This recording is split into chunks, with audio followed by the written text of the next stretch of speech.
welcome back to another YouTube video. Today I'm going to show you how I edit these YouTube videos.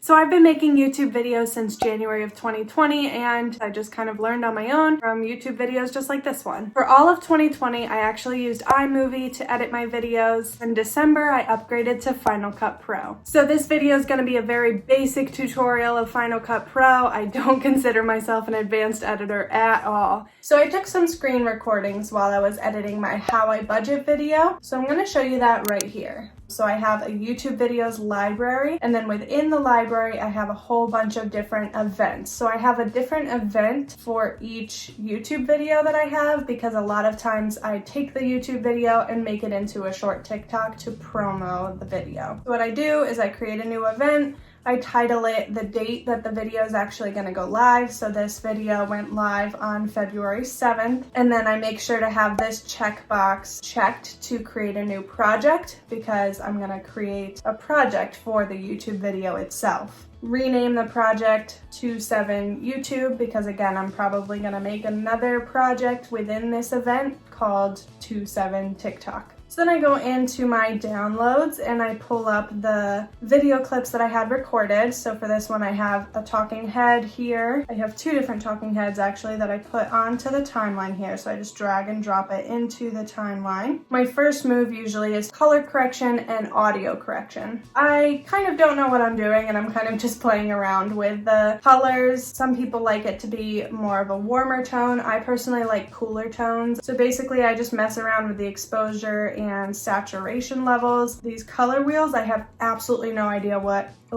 any of this means, so I usually don't mess around with this at all. The only thing that I do mess with is temperature. So I pull down the temperature a little bit just to make the color a little bit more blue. Again, I like those bluer tones rather than the orangey tones. Once I color correct that clip, since I actually have it in two separate clips, I'm just gonna copy and paste the attributes. Right now, the only thing that's clicked is Effects Colorboard 1 and Color Wheels, because that's what I'm pasting. Both video clips are color corrected in the exact same way. And the next thing I do is an audio correction. Again, I kind of have no clue what I'm doing, and I don't really know what all of these features mean. So I edit my volume so that it's at the level I want it to be, and then I just kind of mess around with the other levels. I usually do a noise removal just because I feel like there's a lot of background noise. If I have it up at like 50% for some reason, that just sounds really wacky to me. I know a lot of people do that. I've seen a lot of videos on YouTube where they do that, and it just, I don't know, it makes the voice sound really wacky to me. So I usually don't have it up more than like 20%.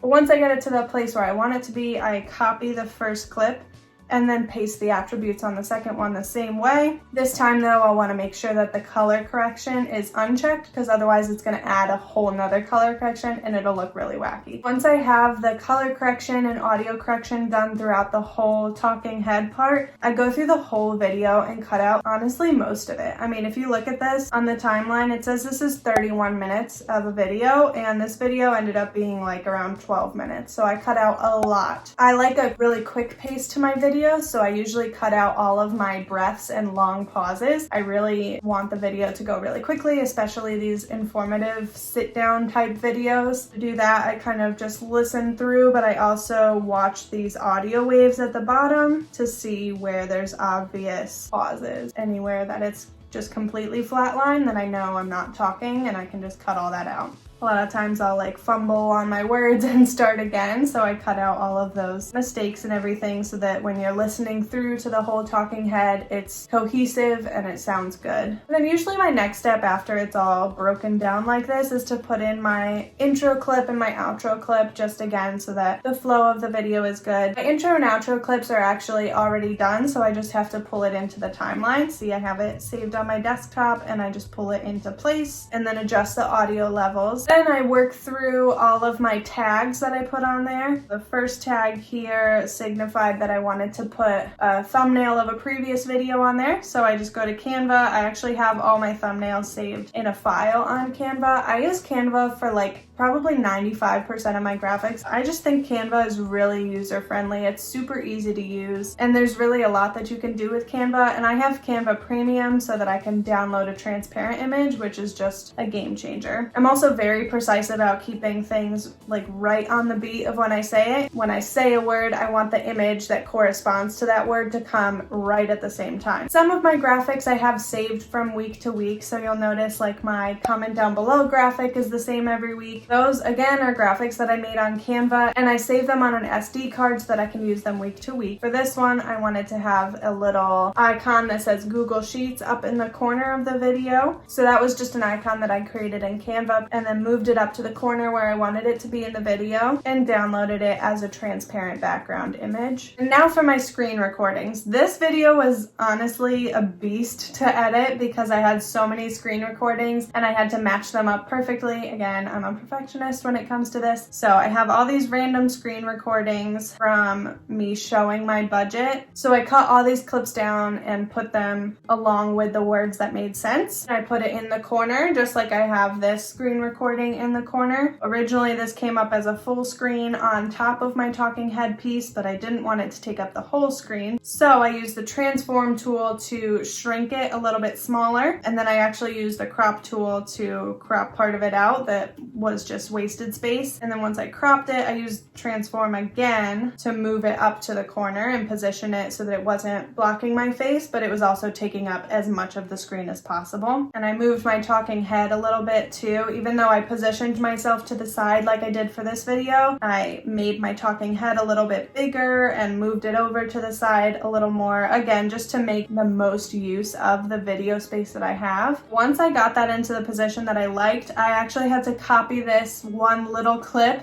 and paste it throughout the whole video, like all of the places where I would have the screen recording on top. I made sure the audio attributes were not selected and the color correction was not selected. And then again, a lot of this was just me lining up the screen recording timing with the talking head timing. Sometimes I would have to actually speed up the clip to do that. So for example, in the part of the video when I said, okay, now I'm gonna type in all of these numbers, I actually did that in real time and I just wasn't talking to the camera. So I sped up the clip of the video by a lot so that it would go really, really fast. So to do that, I just use this tool over here to speed it up or slow it down. So a lot of this is just very meticulous, cutting it down, shrinking it, like whatever you have to do to match it up. Once I have my talking head all perfect throughout and then all of my overlays and graphics on top, my next step is to put background music in. I use Epidemic Sound. For all of 2020, I just used the regular YouTube Studio music, but I kind of got bored of it, and Epidemic Sound is amazing. There's so much more music to choose from and sound effects, and there's a lot more features there. So once I find a specific sound that I like, I can find other music that's very similar to it. I download a whole bunch of music from Epidemic Sound. So I'll usually go through my SD card and see if there's a song there that I like, and I'll also go on Epidemic Sound to see if there's one. So I have it in my downloads here and I pull it onto the timeline. Once I pull my sound in, then I listen to it and balance the audio. I don't want the background music to overpower the talking head, so I make sure to balance the sound so it's loud enough that you can hear it, but not too loud that it's drowning out my talking. And then I clip it down to the point where it makes sense. So usually I have a point where I want the song to start and then a point where I want the song to end. So I have to kind of cut the song down and copy parts. So as you can see here, I have just a whole bunch of different little clips, but really it's just so that it sounds like one song all throughout. And then once I have the talking head, all the overlays, and the background music in, my last step is to put in sound effects. Again, Epidemic Sound has awesome sound effects. Usually I use the bottle cork sound effect for all of my overlays, and that one was just through YouTube Studio. But for this specific video, I wanted some sort of ding sound effect. So I looked through Epidemic Sound and I found one that I liked and downloaded it. And I put that into my video every single place that I wanted a ding. So again, I'm very particular about making sure that it matches up perfectly. When I put up an overlay, I want the bottle cork to come at the exact same time. When I'm doing one of those typing overlays, I want the typing sounds to match up. I don't want the typing sound to be going well after the letters are done popping up on the screen. So that takes me a little while to match it up. But once I have it balanced as far as sound goes, I just copy and paste it all throughout. So once I have the first bottle cork done, I copy that clip and paste it to the next overlay and the next one and the next one, and I keep going all throughout. Once I feel like the video is all done and ready to go, I watch it through one last time to make sure everything lines up and everything's just the way I want it to be. And then once I'm all done with it, I export the video. So for that, I go up to the top here, click master file, and make sure it's an MP4 file. Press next. I usually save it to my desktop, and then it starts to share. And this will usually take a few minutes, but it's so much faster on my new laptop. So once I'm done with that, then I upload it to YouTube and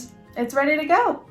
So that's pretty much it for how I edit my YouTube videos. It's honestly pretty easy once you get the hang of it. It is time consuming, but I think it's really fun to take this like 31-minute video and cut it down to a short, snappy 12-minute video. I hope you enjoyed this video and I hope you learned something. If you have any questions or if there's something I didn't explain well, leave a comment down below and I will do my best to answer. I am by no means an expert on Final Cut Pro or editing in general, and I'm constantly watching YouTube videos just like this one to show me how to do new things. So if you have any suggestions or questions, again, leave them in a comment down below. Click that thumbs up button down below and press the subscribe button and notification bell. It really helps my channel grow. I hope you all have an awesome week and I'll see you next week.